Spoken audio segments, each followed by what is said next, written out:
Mirëmbrëma, përshëndetje të dashur ndjekës, të nderuar miqtë e mi.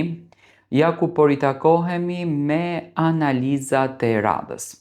Do të ndalojmë sërish tek Big Brother VIP Albania, aty tash ku sytë e publikut janë të fokusuar.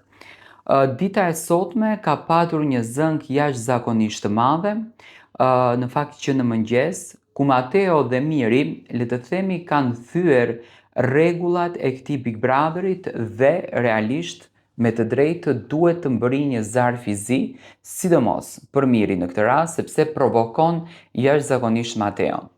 Urrejtja, inati mes Mirit edhe Mateos nuk është se po ndodh sot.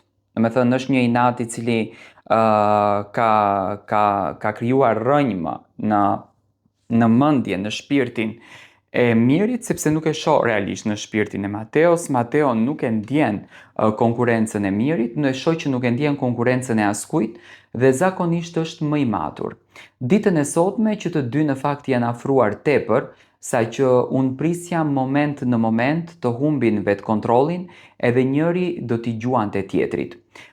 Miri filloi duke ofenduar, duke pështyr, duke denigruar, duke i thënë fjalë nga më të pistat, gjithashtu dhe Mateo duke i thënë fjalë nga më të pistat Mirit edhe duke shprehur atë urrejtjen edhe atë mllefin e madh që një personazh mund ta ketë drejt një personazhi tjetër.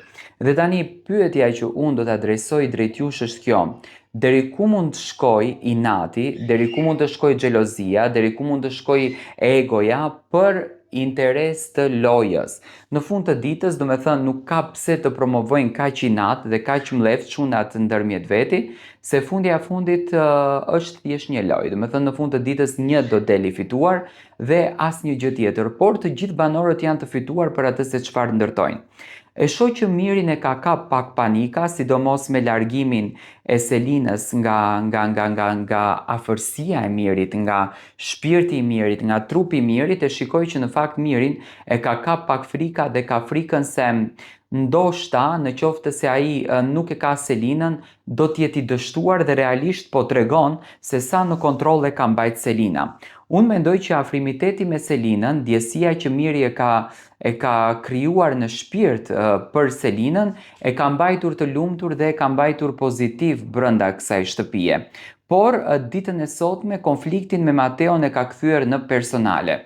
Nuk e di se deri ku do të shkon ky konflikt, do me thënë dy herë çunat kanë patur këtë lloj afërsie me trup ndaj njëri tjetrit, reagime ka patur edhe nga familjarët, për shembull familja e Mateos e ka dënuar me turp edhe kërkon në zarf të zi për Mirin. E shoh që Miri, do me thënë, është humbur krejtësisht në lojë dhe tani unë mendoj që Miri e ka frikën se si do ta ndërton strategjinë e tij, si do ta rikthen strategjinë e tij, sepse gjithmonë e kam thënë, ajo që në fakt ka munguar dhe Miri nuk ka arritur dot që të jetë të transparent, ta tregon në mënyrë transparente tek publiku, është strategjia e tij. Mateo duke shte pak më, si të them, më i vendosur që ishte gati për ta goditur Mirin, por edhe Miri ishte gati për të goditur Mateon. Do shohim se si do të shkon ngjarja, sonte me patjetër që do të flitet brenda në shtëpi. Nuk pati një zarf të zi deri më tani nga vllau i madh, do me thënë vllau i madh siç duket nuk ka më se çfarë ligjesh të bën, duhet me patjetër ta nxjerrën Mirin. Në qoftë se Mirin e nxjerrën, atëherë do me thënë u mbet kuptimin e poleve të kundërta, kështu siç jemi mësuar të dëgjojmë brenda në shtëpi, por urrejtja mes të dy çunave është kthyer jashtëzakonisht shumë në personale.